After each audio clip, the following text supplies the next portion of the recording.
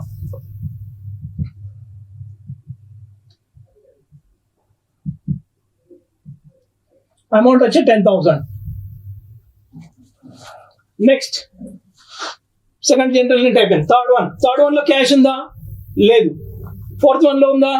లేదు. సో ఇక్కడ మనకు రెండు వచ్చాయి. రెండు జనరల్ ఎంట్రీస్లో మనకు క్యాష్ అకౌంట్ కనిపిస్తుంది కాబట్టి రెండింటిని మనం రాసుకున్నాం ఇక్కడ. మరి అకౌంట్ క్లోజ్ చేద్దాం. ఇక్కడ అకౌంట్ క్లోజ్ చేయడం అంటే రెండింటి యొక్క టోటల్ అనేది ఈక్వల్గా ఉండాలి మనకి జనరల్గా. ఎందుకు రెండు ఈక్వల్గా ఉండాలి అంటే మనం అకౌంట్స్ అన్ని కూడా ప్రిపేర్ చేసేదంతా కూడా డబుల్ ఎంట్రీ సిస్టంలో. డబుల్ ఎంట్రీ సిస్టమ్ ఏం చెప్తుందంటే డెబిట్కి ఈక్వల్గా క్రెడిట్ ఉండాలి, లేదా క్రెడిట్కి ఈక్వల్గా డెబిట్ ఉండాలి. సో ఇక్కడ మనకి మరి రెండు వచ్చాయి, డెబిట్లో ఉంది, క్రెడిట్లో ఉంది. మరి డెబిట్లో టోటల్ చూస్తే 25,000 ఉంది, క్రెడిట్లో కనుక టోటల్ చూస్తే ఓన్లీ 10,000 కనిపిస్తుంది. ముందుగా ఏ టోటల్ అయితే ఎక్కువ ఉందో ఆ టోటల్ని మాత్రమే రాయాలి. మరి ఇక్కడ ఏ టోటల్ ఎక్కువ కనిపిస్తుంది? మనకి ఓన్లీ డెబిట్ టోటల్ ఎక్కువ కనిపిస్తుంది కాబట్టి దాన్ని ముందుగా రాసుకుందాం 25,000. So according to double entry system ప్రకారం ఏం చెప్తుంది అంటే డెబిట్కి ఈక్వల్గా క్రెడిట్ ఉండాలి. సో కాబట్టి ఈ 25,000ని సేమ్ యాజ్ క్రెడిట్లో కూడా 25,000 రాయాలి. మనం ఇక్కడ 25,000 ఎందుకు రాసుకున్నామంటే ఇక్కడ టోటల్ కనుక చేస్తే మనకు 25,000 వచ్చింది. మరి ఇక్కడ కూడా 25,000 రాసుకున్నాం, కానీ ఇక్కడ 25,000 వస్తుందా టోటల్ అంటే రాదు. ఎందుకంటే ఓన్లీ 10,000 ఉంది. మరి 25,000 రావాలంటే మనకి ఇక్కడ మిస్సింగ్ ఫిగర్ ఉంది. ఆ మిస్సింగ్ ఫిగర్ని మనం ఫైండ్ అవుట్ చేయాలి. అదే మనకు బ్యాలెన్స్ అవుతుంది.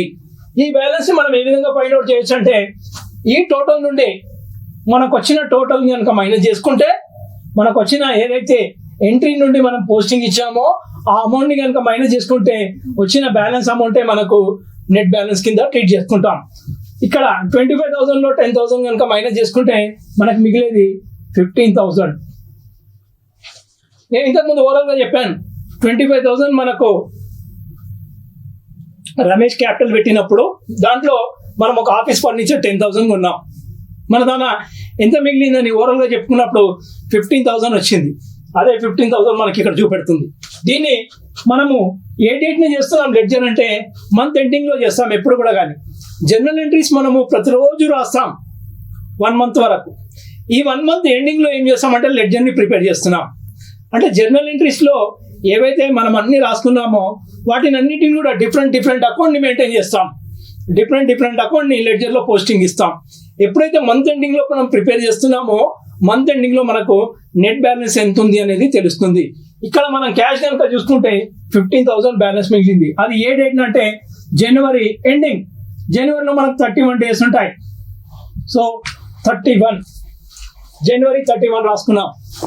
ఇక్కడ ఏదైతే బ్యాలెన్స్ మనం ఫైండ్ అవుట్ చేసామో దాన్ని బై బ్యాలెన్స్ క్యారీ డౌన్ అనాలి. C/D రాయాలి. By balance C/D. దీన్ని నెక్స్ట్ మంత్కి మనం ఫార్వర్డ్ చేయాలి. ఎందుకు అంటే ఈ లెడ్జర్ని మనం 1 మంత్కి ఒకసారి చేస్తున్నాం. జర్నల్ మాత్రం ప్రతిరోజు రాస్తున్నాం. జర్నల్ని జనవరి మంత్ టోటల్గా రాసుకున్నాం. 31st డేట్ వరకు రాసుకున్నాం. 31st డేట్న మనం లెడ్జర్ పోస్టింగ్ ఇస్తున్నాం. లెడ్జర్ పోస్టింగ్ ఎప్పుడైతే ఇచ్చామో ఈ లెడ్జర్లో మనకు బ్యాలెన్స్ ఎంత మిగిలిందంటే 15,000. మళ్ళీ నెక్స్ట్ మంత్ మళ్ళీ ఫిబ్రవరిలో రాయాలి. ఫిబ్రవరిలో రాయాలి అంటే మరి క్యాష్ బ్యాలెన్స్ జనవరిలో ఎంతనైతుందో ఆ బ్యాలెన్స్ని మనం ఫిబ్రవరిలోకి తేవాలి. అంటే ఏదైతే బ్యాలెన్స్ 15,000 మిగిలిందో ఆ బ్యాలెన్స్ని మనం నెక్స్ట్ మంత్కి ఫార్వర్డ్ చేసుకుంటున్నాం. దాన్ని మనము ఎప్పుడైతే క్రెడిట్లో బ్యాలెన్స్ ఉందో దాన్ని డెబిట్ వైపున రాయాలి. ఇప్పుడు ఇక్కడ చూడండి, అకౌంట్ క్లోజ్ చేసినప్పుడు 2 లైన్స్ ఇక్కడ రాయండి. ఇది అకౌంట్ క్లోజ్ అయిపోయింది. నెక్స్ట్ మంత్కి మనం ఫార్వర్డ్ చేస్తున్నాం. జనవరి 31st తర్వాత మనకు వచ్చే next month February 1st. So year 2019 February 1st to balance brought down. Carry down ఇక్కడ అంటున్నాం. క్యారీ డౌన్ ఎందుకు అంటున్నాం అంటే ఏదైతే మనం బ్యాలెన్స్ని ఫైండ్ అవుట్ చేస్తున్నామో దాన్ని క్యారీ డౌన్గా రాసుకుంటాం. ఏదైతే మనం బ్యాలెన్స్ని క్యారీ చేసుకుంటున్నాం అంటే 31st జనవరిలో మిగిలిన బ్యాలెన్స్ని నెక్స్ట్ మంత్ 1st మనం ఫార్వర్డ్ చేసుకుంటున్నాం, బ్రాడ్ డౌన్ చేసుకుంటున్నాం, తీసుకొని వస్తున్నాం కాబట్టి దాన్ని బ్యాలెన్స్ బ్రాడ్ డౌన్ అంటాం. ఈ బ్యాలెన్స్ వచ్చి మనకు 15,000 ఇక్కడ రాసుకుంటాం. మళ్ళీ ఫిబ్రవరిలో మనం జనరల్ ఎంట్రీ రాసుకుంటాం. ఫిబ్రవరిలో జనరల్ ఎంట్రీ రాసుకున్న తర్వాత మళ్ళీ క్యాష్ అకౌంట్ ప్రిపేర్ చేస్తాం, మళ్ళీ బ్యాలెన్స్ వస్తుంది, మళ్ళీ దాన్ని ఇక్కడ బ్యాలెన్స్ బ్రాడ్ డౌన్ చేసుకుంటాం. ఈ విధంగా మనము జనవరి, ఫిబ్రవరి, మార్చ్, ఏప్రిల్ ఈ విధంగా మనము అకౌంటింగ్ క్లోజింగ్ డేట్ అంటే డిసెంబర్ కనుక ఉంటే డిసెంబర్ వరకు మనం అంతా జనరల్ ఎంట్రీ రాస్తూ ఎవ్రీ మంత్ మనము లెడ్జర్ని ప్రిపేర్ చేస్తూ ఉంటాం. ఈ విధంగా మొత్తం లెడ్జర్ని ప్రిపేర్ చేసిన తర్వాత ఏదైతే బ్యాలెన్స్ మిగులుతుందో దాన్ని మనం ట్రయల్ బ్యాలెన్స్ లో చూపెడతాం. అది మీకు నెక్స్ట్ చాప్టర్ లో వస్తుంది, ట్రయల్ బ్యాలెన్స్ అనేది ఫర్దర్ గా. నెక్స్ట్ మరి ఇక్కడ ఎప్పుడు కూడా కానీ అబ్జర్వ్ చేయండి, ఎప్పుడైతే డెబిట్ టోటల్ కనుక ఎక్కువ ఉంటే క్రెడిట్ టోటల్ కంటే డెబిట్ టోటల్ ఎక్కువ ఉంటే అది డెబిట్ బ్యాలెన్స్ అవుతుంది. అదే క్రెడిట్ లో టోటల్ ఎక్కువ ఉంది, డెబిట్ లో కనుక తక్కువ ఉంటే క్రెడిట్ బ్యాలెన్స్ అవుతుంది. ఇక్కడ డెబిట్ లోనే టోటల్ ఎక్కువ ఉంది, సో ఇది డెబిట్ బ్యాలెన్స్ అని మనం ట్రీట్ చేయాలి. అసెట్స్ ఎప్పుడు క్యాష్ అనేది ఇక్కడ ఒక అసెట్ ఎప్పుడు కూడా కానీ డెబిట్ బ్యాలెన్స్ లో ఉంటాయి. ఇది మరి లయబిలిటీ కనుక తీసుకుంటే లయబిలిటీ క్రెడిట్ బ్యాలెన్స్ లో ఉంటుంది. కొన్ని పర్సనల్ అకౌంట్ మనం లెడ్జర్ లో యాక్చువల్గా మనం ఏమేమి రాసుకుంటున్నామంటే రియల్ అకౌంట్ రాస్తున్నాం, పర్సనల్ అకౌంట్ రాస్తున్నాం, నామినల్ అకౌంట్ రాసుకుంటున్నాం. రియల్ అకౌంట్ లో అన్ని అసెట్స్ రాస్తున్నాం, పర్సనల్ అకౌంట్ లో మనం పర్సన్స్ గురించి రాస్తున్నాం. పర్సన్స్ అనేది నేచురల్ పర్సన్స్ కావచ్చు లేదా ఆర్టిఫిషియల్ పర్సన్స్ కావచ్చు. మరి పర్సనల్ అకౌంట్ లో వచ్చినప్పుడు బ్యాలెన్సెస్ అనేది డెబిట్ రావచ్చు, క్రెడిట్ బ్యాలెన్స్ కూడా రావచ్చు. కానీ రియల్ అకౌంట్ లో మాత్రం ఆల్మోస్ట్ ఆల్ అన్ని కూడా డెబిట్ బ్యాలెన్సే ఉంటాయి. అసెట్స్ అన్ని కూడా డెబిట్ బ్యాలెన్స్ చూపెడతాయి కాబట్టి అన్ని కూడా ఆల్మోస్ట్ ఆల్ మనకు డెబిట్ లోనే ఉంటాయి. క్యాష్ అనేది అసెట్ కాబట్టి అది డెబిట్ బ్యాలెన్సే వస్తుంది. ఇప్పుడు చిన్న ఎగ్జాంపుల్ చెప్తాను చూడండి. ఎప్పుడైతే మనము మార్కెట్కి వెళ్ళినప్పుడు మన ప్యాకెట్లో ఒక 500 రూపీస్ పెట్టుకొని వెళ్తాం మన మార్కెట్కి. మరి 500 రూపీస్ మార్కెట్లోకి వెళ్ళినప్పుడు మనం అక్కడ ఏదైనా పర్చేజ్ చేయాలి అనుకుంటే 500 కంటే ఎక్కువ కొనగలుగుతామా? కొనలేం. ఎందుకంటే మన దగ్గర ఉంది ఓన్లీ 500 రూపీస్ మాత్రమే. అంటే ఈ 500 వరకే మనం కొనగలుగుతాం. అంటే 500 అబోవ్ కొనలేం, 500 కంటే తక్కువ కొనొచ్చు. అంటే ఎప్పుడు కూడా కానీ మన దగ్గర ఎంతనైతే క్యాష్ ఉందో అంతే మనం ఎక్స్పెండిచర్ చేయగలుగుతాం, అంతేగాని ఎక్కువ మాత్రం ఎక్స్పెండిచర్ని మనం పెట్టలేము. సో క్యాష్ అకౌంట్ ఎప్పుడు కూడా కానీ డెబిట్ బ్యాలెన్స్లోనే ఉంటుంది. డెబిట్ టోటల్ ఎక్కువ వస్తుంది, క్యాష్ అకౌంట్ ఎప్పుడు కూడా కానీ డెబిట్ బ్యాలెన్స్లో ఉంటుంది. నెక్స్ట్ అకౌంట్ ఇక్కడ మరి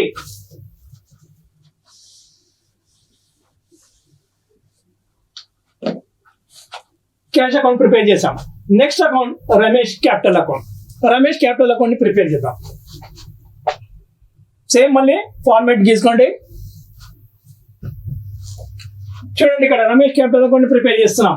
మనం రాసుకున్న జనరల్ ఎంట్రీలో రమేష్ క్యాపిటల్ అకౌంట్ అనేది క్రెడిట్ లో ఉందా డెబిట్ లో ఉందా చూడాలి. నేను చెప్తున్నాను first line debit line, second line credit line. మరి ఇక్కడ రమేష్ క్యాపిటల్ అకౌంట్ అనేది సెకండ్ లైన్ లో ఉంది కాబట్టి అది క్రెడిట్. సో ఎప్పుడైతే మనం అకౌంట్ ఏ అకౌంట్ అయితే ప్రిపేర్ చేస్తున్నామో ఆ అకౌంట్ మనం రాసుకున్న జనరల్ ఎంట్రీలో ఎక్కడ ఉందో చూడాలి. డెబిట్ లో ఉందా క్రెడిట్ లో ఉందా? క్రెడిట్ లో ఉంది. సో ఇది మనకు క్రెడిట్ లో కనిపిస్తుంది. దీని నుండి మనకు క్యాష్ అకౌంట్ మిగిలింది, ఆ దాన్ని మనం క్రెడిట్ వైపునే రాయాలి. ఈ అకౌంట్ లో by cash account date 2019 January 5th, amount వచ్చి 25,000. నెక్స్ట్ మరి ఏదైతే మనం అకౌంట్ ప్రిపేర్ చేస్తున్నామో సెకండ్ లో ఉందా జనరల్ ఎంట్రీలో? లేదు. థర్డ్ లో ఉందా? లేదు. ఫోర్త్ లో ఉందా? లేదు. సో ఓన్లీ వన్ టైమే మనకు వచ్చింది క్యాపిటల్ అకౌంట్. సో అకౌంట్ ఇక్కడ క్లోజ్ చేయాలి. ఓన్లీ వన్ టైం వచ్చింది కాబట్టి అకౌంట్ ని జనవరిలో టోటల్ గా మనం క్లోజ్ చేద్దాం. ఎప్పుడైతే క్లోజ్ చేయాలి అనుకుంటే ఈ రెండు లైన్లు కూడా మనకి ఈక్వల్ గా కనిపించాలి. ఈ రెండు లైన్లు కూడా మనకి ఈక్వల్ గా ఉండాలి. మరి ఇక్కడ డెబిట్ లో టోటల్ ఎంత ఉంది, క్రెడిట్ లో టోటల్ ఎంత ఉంది చూడాలి. డెబిట్ లో చూస్తే total nil, a total amount ఏది కూడా ఇక్కడ లేదు. కానీ క్రెడిట్ వైపున 25,000 ఉంది. మరి ఇక్కడ ఏది ఉంది ఎక్కువ అంటే 25,000 కాబట్టి 25,000 ని ముందు రాసుకుందాం. డబుల్ ఎంట్రీ సిస్టమ్ లో ఏం చెప్తుంది? డెబిట్ కి ఈక్వల్ క్రెడిట్, క్రెడిట్ కి ఈక్వల్ గా డెబిట్. సో క్రెడిట్ ఇక్కడ 25,000 ఉన్నప్పుడు డెబిట్ కూడా 25,000 రావాలి. సో అదే టోటల్ ని 25,000 ఇక్కడ రాస్తున్నాను. మరి ఇక్కడ ఎంత టోటల్ ఉంటే మనకు 25,000 వస్తుంది అంటే సేమ్ 25 ఉంటే 25 వస్తుంది. ఇది మనకు బ్యాలెన్స్ ఫైండ్ అవుట్ అయింది. ఈ బ్యాలెన్స్ ని మనం ఏం రాస్తున్నామంటే టు బ్యాలెన్స్ క్యారీడ్ అవుట్. ఎప్పుడు చేయాలి బ్యాలెన్స్ ని మనం అంటే మంత్ ఎండింగ్ అని చెప్తున్నాను. మంత్ ఎండింగ్ మనకు జనవరి ఎండింగ్ లో 31st డేట్ వస్తుంది కాబట్టి ఫస్ట్ టైం మనం రాస్తున్నాం కాబట్టి 2019 కంపల్సరీ రాయాలి, ఇయర్ రాయాలి, నెక్స్ట్ మంత్, తర్వాత డేట్ 31st మనము బ్యాలెన్స్ ని ఫైండ్ అవుట్ చేసాం. మరి ఎప్పుడైతే బ్యాలెన్స్ ని ఫైండ్ అవుట్ చేసుకున్నామో ఆ బ్యాలెన్స్ ని నెక్స్ట్ మంత్ ఫార్వర్డ్ చేయాలి. ఇక్కడ ఏ విధంగా అయితే క్యాష్ అకౌంట్ లో మనం బ్యాలెన్స్ ని ఫార్వర్డ్ చేసామో ఇక్కడ కూడా మనం బ్యాలెన్స్ ని ఫార్వర్డ్ చేయాలి. మరి ఇక్కడ బ్యాలెన్స్ అనేది మనకి ఇక్కడ 25,000 క్రెడిట్ లో వచ్చింది. దాన్ని మనం ఫార్వర్డ్ చేసినప్పుడు ఏమవుతుందంటే డెబిట్ లో ఉన్న బ్యాలెన్స్ క్రెడిట్ లోకి వెళ్ళిపోతుంది. ఇక్కడ చూడండి బ్యాలెన్స్ క్రెడిట్ లోకి వచ్చింది, దాన్ని మనం ఫార్వర్డ్ చేసినప్పుడు డెబిట్ లోకి వచ్చేసింది. ఇక్కడ క్రెడిట్ లో ఉంది, దీన్ని ఫార్వర్డ్ చేసినప్పుడు మనకు క్రెడిట్ లోకి వెళ్ళిపోతుంది. మరి జనవరి 31st తర్వాత నెక్స్ట్ డే ఏమొస్తుందంటే February 1st దాన్ని మనం రాసుకుంటాం. ఇక్కడ అకౌంట్ క్లోజ్ అయింది కాబట్టి 2 లైన్స్ మనం కొట్టేది. నెక్స్ట్ ఇక్కడ మనం బ్యాలెన్స్ ని ఫార్వర్డ్ చేస్తున్నాం. 2019 February 1st by balance brought down ఎంత ఉందంటే 25,000. ఈ విధంగా ప్రతి అకౌంట్ ని మనము లెడ్జర్ పోస్టింగ్ ఇవ్వాలి. నెక్స్ట్ మనం ఇచ్చేది ఆఫీస్ ఫర్నిచర్ అనేది మనం ప్రిపేర్ చేయాలి. అంటే ఇప్పుడు క్యాష్ అకౌంట్ ప్రిపేర్ చేసుకున్నాం, next Ramesh capital account prepare చేసుకున్నాం, థర్డ్ వచ్చేది ఆఫీస్ ఫర్నిచర్ అకౌంట్ ని మనం ప్రిపేర్ చేద్దాం. ఇక్కడ మనం ఇక్కడ నెక్స్ట్ ఏది అకౌంట్ ప్రిపేర్ చేస్తున్నామంటే ఆఫీస్ ఫర్నిచర్ అకౌంట్. ఆఫీస్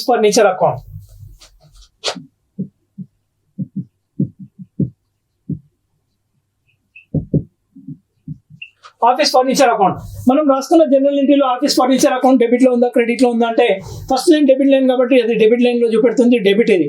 దాని యొక్క సెకండ్ ఆస్పెక్ట్ ని మనం డెబిట్ లోనే రాయాలి. To cash account date 2019 January 10th amount వచ్చి 10,000. నెక్స్ట్ ఆఫీస్ ఫర్నిచర్ అకౌంట్ ఇంకేమైనా ఉందా? ఇక్కడ లేదు, ఇక్కడ కూడా లేదు. సో అకౌంట్ ని ఇక్కడ క్లోజ్ చేసేద్దాం. ఇక్కడ మన డెబిట్ టోటల్ క్రెడిట్ టోటల్ చూడాలి. డెబిట్ లోనే ఉంది కాబట్టి debit total 10,000 same as credit లో రాసుకుంటున్నాం ఈక్వల్ కాబట్టి ఈ బ్యాలెన్స్ ని మనం ఫైండ్ అవుట్ చేస్తున్నాం. ఎప్పుడు ఫైండ్ అవుట్ చేస్తున్నాం అంటే 2019 January 31st by balance carried out 10,000 వచ్చింది. ఆ 10,000 ని మళ్ళీ మనం ఫార్వర్డ్ చేసుకుంటున్నాం. అది ఎప్పుడు అంటే 2019 February 1st to balance brought down 10,000. ఈ విధంగా మనము ప్రతి అకౌంట్ ని ప్రిపేర్ చేయాలి. ఇక్కడ ఆఫీస్ ఫర్నిచర్ అకౌంట్ అయిపోయింది. Next purchases of goods account, next Rao's account, next Ram's account, next sale of goods account ని కూడా మనము ప్రిపేర్ చేయాలి.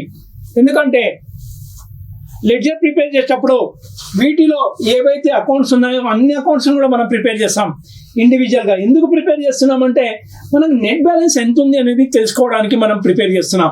ఇక్కడ ఆఫీస్ లో ఫర్నిచర్ కొన్నాం, దాని యొక్క కాస్ట్ ఎంత బ్యాలెన్స్ అంటే దాని యొక్క టోటల్ అమౌంట్ ఎంత అంటే 10,000 అనేది చూపెడుతుంది. ఫిబ్రవరిలో ఇంకో ఫర్నిచర్ కొన్నాం అనుకోండి, దాని అమౌంట్ కూడా రాస్తాం. అదేవిధంగా డిసెంబర్లో కొన్నాం అనుకోండి, మొత్తం టోటల్గా 1 year లో మనం టోటల్ ఫర్నిచర్ని ఎంత మనం పర్చేజ్ చేసామంటే మనకు లెడ్జర్ బ్యాలెన్స్ అనేది మనకు చూపెడుతుంది. ఓకేనా?